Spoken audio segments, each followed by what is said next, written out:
যাবে না, তুমি থাকো। হ্যাঁ, টাটা, সাবধানে। নমস্কার বন্ধুরা, আমি সোহম বেরা। আজকে এখন বাজে 4:40। আমরা আবার একটা নতুন জার্নি শুরু করেছি। এই ভিডিও আপনারা খুব শিগগির পেতে চলেছেন। এনজয় করুন আর আমরা আমাদের জার্নি স্টার্ট করি। প্রথমে আমরা যাব মাইথন কল্যাণেশ্বরী টেম্পল হয়ে, সাথে যাব নবান্ন। নবান্ন আমরা দিদির সাথে দেখা করতে যাব না, আমরা যাব নবান্ন হোটেলে। তো আপনারা এনজয় করুন, আমাদের সাথে থাকুন, ভালো লাগবে। বন্ধুরা, আমরা প্রথমে আমাদের জার্নি পথটা আপনাদেরকে শেয়ার করব, যেটা গুগল ম্যাপ অনুসারে টোটাল ডিস্টেন্স আপনারা দেখবেন 279। আর যাওয়ার পথে আমরা যেগুলো করার ছিল, যেমন ধরুন প্রথমেই আমরা এখান থেকে করেছিলাম হোটেল নবান্ন সিঙ্গুর, যেখানে স্পেশাল একটা চা ছিল, সেটা খেয়ে তারপর আমরা ভেবেছিলাম ব্রেকফাস্ট সারবো শক্তিগড়ের ল্যাংচা স্টেশনে, সেটা করেছিলাম। তারপরে ওখান থেকে আমরা করেছিলাম মা কল্যাণেশ্বরী টেম্পল, এবং সবচেয়ে শেষে আমরা চলে যেতাম আমাদের আলটিমেট ডেস্টিনেশন মাইথনের হোটেল শান্তিনিবাসে। আপনাদের প্রত্যেককেই বলবো ভিডিওটা পুরোটা দেখুন, ভালো লাগবে, ইনফরমেশন করার চেষ্টা করেছি। তো আমি আপনাদেরকে অনুরোধ করবো যে একটু ভোর রাত্রের দিকে বেরোনো, যেমন আমরা 4:44 ব্রিজ পারলে একটু 4টের দিকে বেরোন। তাতে কি হয় দেখুন, এখন গরম পড়তে শুরু করেছে ফেব্রুয়ারি এন্ডের দিকে, তো আপনার ঠান্ডায় বেরিয়ে যাবে। এবং সবচেয়ে বড় প্লাস পয়েন্ট হচ্ছে যে যত তাড়াতাড়ি আপনি বেরোতে পারবেন, কলকাতার জ্যামটা আপনি পাবেন না। আর তার থেকেও বড় ব্যাপার যে আপনি কলকাতার রাত্রিবেলার লাইটিং এর একটা অপরূপ সৌন্দর্য উপলব্ধি করবেন।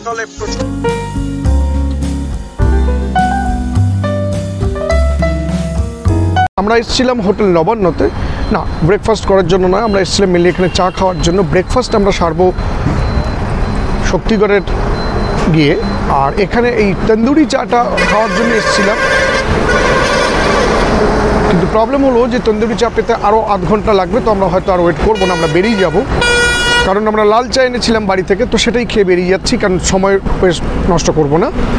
আর পরে একবার হোটেল নবান্ন খাওয়া যাবে, তখন রিভিউ দেবো। আর তন্দুরি চায়ের ব্যাপারে বলে দিলাম, যারা তন্দুরি চা খেতে চাইছেন 7টা সাড়ে 7টার দিকে আসলে বেটার, আর 30 টাকা করে চা। তো চলুন এবার শক্তিগড়ের দিকেই যাওয়া যাক। এই হোটেল নবান্নতে যখন আমরা তন্দুরি চা পেলাম না, কারণ তন্দুরি চা একটু দেরিতেই খোলে, আমি সেটা আপনাদের ইনফরমেশন দিয়েছি। যদি আপনারা তন্দুরি চা খেতে চান তো বেটার 7:30 8টার দিকে এখানে আসা। তো যেহেতু আমরা আগে পৌঁছে গেছিলাম, তো অন্য চা ছিল, আমরা সেটা খেলাম না, কারণ আমাদের কাছে অলরেডি ফ্লাস্কে লাল চা ছিল উইথাউট সুগার।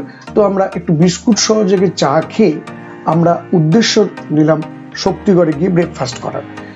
এখানে একটা জিনিস আপনাদেরকে বলবো, সেই দিন প্রচন্ড কুয়াশা ছিল। কুয়াশার মধ্যে গাড়ি চালাতে যেমন ভয়ও পাচ্ছিলাম, তবে কোথাও যেন আবার খুব ভালো লাগছিল। এই ভয় এবং ভালো লাগা মিশিয়ে আমরা গাড়ি চালিয়ে পৌঁছে গেলাম শক্তিগড়। এখানে আমি কিছু বলবো না, আপনারা ওই সময়টার জার্নির পথটা দেখুন, আশা করা যায় ভালো লাগবে।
পাচ্ছিল।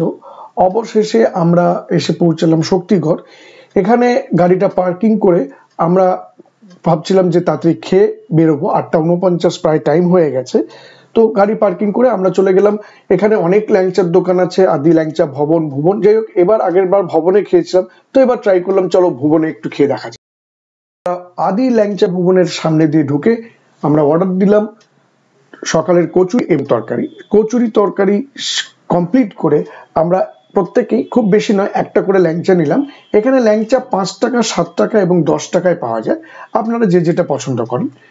আর ওখান থেকে বেরিয়ে এসেই পড়লাম, আবার দেখতে পেলাম ঝালমুড়ি। তো বাঙালি আর ঝালমুড়ি তো ইনসেপারেবলস, তো সেই ক্ষেত্রে আবার ঝালমুড়ির জন্য আমরা অর্ডার দিলাম। ঝালমুড়ি এখানে 15 টাকা করে, খারাপ নয়, টেস্ট ভালো, কিন্তু তবুও কোথাও না কোথাও আমার মনে হচ্ছিল যে কলকাতার ঝালমুড়ির টেস্ট একটু ভালোই। যাই হোক, আমাদের এখানে ঢুকতে অনেকটা দেরি হয়েছিল, 8:49। তার কারণ ছিল আমাদের ফাস্ট ট্যাগ ছিল না, এবং প্রথম টোলে আমাদেরকে ডবল দিতে হয়, যেখানে 85 টাকা ছিল সেখানে 170 টাকা দিতে হয়েছিল। তো তারপরে ডেফিনেটলি ফাস্ট ট্যাগের খোঁজ করছিলাম, তো ফাস্ট ট্যাগ আমরা পেলাম পাল সিটের ওখানে, সেখানে আবার লোক ছিল না, তো তারপরে অনেক ভিড়ও ছিল, এইসব করে আমাদের একটু সময়টা বেড়ে গেল। তো যাই হোক, এখান থেকে আমরা ঝালমুড়ি এবং চা খেয়ে আবার উদ্দেশ্য হলাম মা কল্যাণেশ্বরী টেম্পেলে। আবার আপনারা একটু রাস্তাটা দেখুন, এরপর আমি মা কল্যাণেশ্বরী টেম্পেলে গিয়ে আপনাদের মা কল্যাণেশ্বরী টেম্পল সম্বন্ধে ডিটেলস বলবো।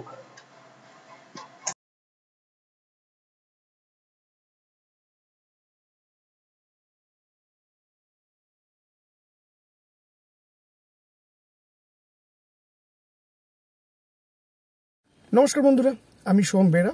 আমরা এখন কল্যাণেশ্বরী টেম্পলে পৌঁছে গেছি। এখন সময় প্রায় 11:50।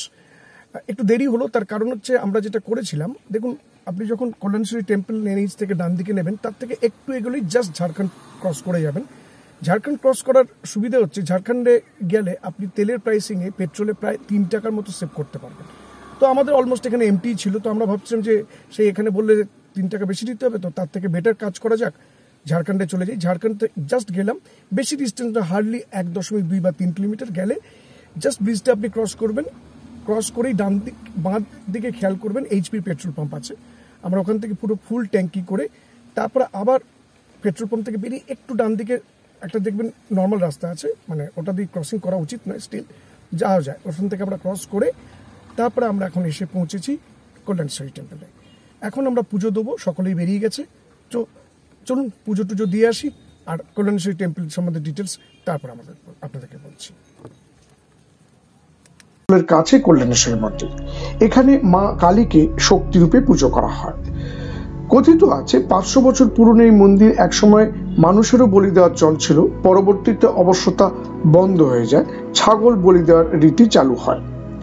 সন্তান লাভের আশায় এই মন্দিরের মহিলাদেরই সমাগম অনেক বেশি। তারা বিশ্বাস করেন কল্যাণেশ্বরীতে পুজো দিলে মা কালী প্রসন্ন হবেন এবং তাদের যাদের সন্তান লাভ হয়নি তারা এখানে সন্তান লাভ করবেন।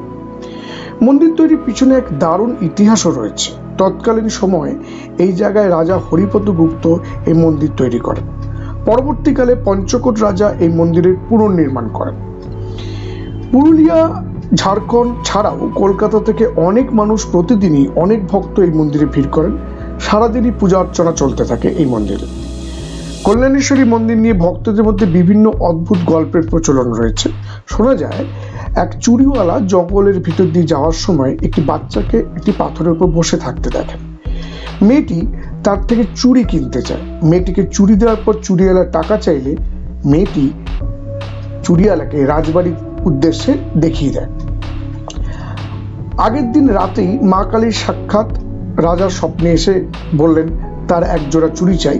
সেটা সব সত্যি হয়ে যায় যখন পরের দিন চুরিওয়ালা এসে রাজামশাইয়ের কাছে পয়সা চান। রাজামশাই তার পয়সা তাকে দিয়ে দেন। এই ঘটনার পরেও মা কালী রাজার স্বপ্নে অনেকবার এসেছিলেন। পরে একদিন বরাকর নদী থেকে একজোড়া চুরি পরা হাত উঠে আসতে দেখা যায় এবং এখানে পায়ের ছাপ পাওয়া যায়, যা এখনো রয়েছে। এই ঘটনার পরে রাজা বিশাল বড় এই মন্দিরটি তৈরি করেন। এখানে যা মানত করেছেন সবাই তা পেয়েছেন বলে এখানকার ভক্তদের দাবি। একসময় নরবলিও হতো। এর পেছনেও রয়েছে এক রোমহর্ষক কাহিনী। এক গরিব ব্রাহ্মণ এবং তার পরিবার ভক্তিভরে পুজো করতেন, নিজেদের হাতে প্রসাদ খাওয়াতেন। একদিন পুজো হওয়ার আগেই খাবার জোগাড় করতে মেয়েকে ঠাকুরের সামনে বসতে বলে বেরিয়ে পড়েন ওই গভীর ব্রাহ্মণ। দেবী তা অপ্রসন্ন হয়ে ব্রাহ্মণের মেয়েকে মেরে ফেলেন। পরে মা কালীর অনুশোচনা হলে মা কালী আশীর্বাদ করে বলেন, এখানে এখন থেকে এই মন্দিরে যে এসে সন্তানের জন্য প্রার্থনা করবে তার সন্তান লাভ হবে, এবং পাশাপাশি ব্রাহ্মণকে তার মেয়ের প্রাণও ফিরিয়ে দেন। প্রতি বছর কালী পুজোর সময় জাঁকজমক করে এই মন্দিরে পুজো হয় এবং ভোগ বিতরণ হয়। বছরের আর 5টা দিনের তুলনায় এই সময় ভক্তের সমাগম থাকে অনেক। আমরা যেদিন ওখানে পৌঁছাই সেদিন ভিড় ছিল যথেষ্টই। আমরা আমাদের গাড়িটা বাইরে পার্কিং করে, ওখানে অনেক দোকান আছে যেখান থেকে আপনি পুজোর জিনিসপত্র কিনতে পারেন। সেই জিনিসপত্রগুলো কিনে আপনি ওখানে আপনাদের জুতোগুলো রেখে আপনি চলে আসতে পারেন। এখানে একটা জিনিস আপনারা খেয়াল করলেন যে এখানে সেই পুরনো ঢিল মনস্কামনা করে বেঁধে রাখার একটা ব্যাপার আছে। তো আমি তো আগেই আপনাদের ইতিহাসে মানে যেটা বললাম হিস্ট্রিতে, মানে মন্দিরে এখানে মহিলাদেরই সমাগম বেশি হয়। তার মানে এই নয় যে পুরুষরা আসেন না, পুরুষেরাও আসেন। মন্দিরের পিছনে আছে একটি ছোট্ট জলপ্রপাত, তবে ছোট বলা ভুল, হয়তো বর্ষাকাল অনেক জল থাকে। তবে আমি আপনাদের প্রত্যেককে অনুরোধ করবো, প্লিজ এই জলে হাত বা মুখ ধোবেন না, তার কারণ এই জলটা দেখতে পরিষ্কার লাগলো, এখানে নোংরা জলও কিন্তু মিশছে। এরপর একটা সিনেমাটিক ভিউ আছে, আপনারা এনজয় করুন, তারপর আবার কথা বলছি।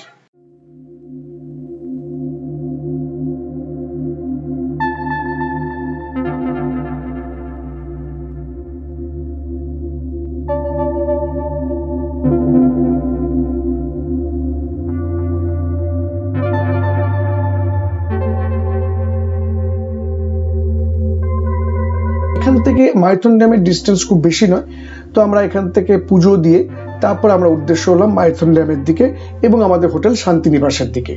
অলরেডি এই ভিডিওটা যেহেতু বড় হয়ে গেছে, একে আর বেশি প্রশস্ত করব না।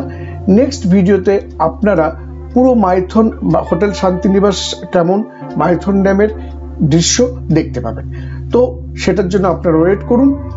আর ডেফিনেটলি ভালো লাগলে লাইক, শেয়ার এবং সাবস্ক্রাইব করুন। আর কিছু যদি আপনাদের বলবার থাকে তাহলে প্লিজ শেয়ার করুন, আমরা খুশি হব, ভালো লাগবে আর আমাদের উন্নতি করা হবে।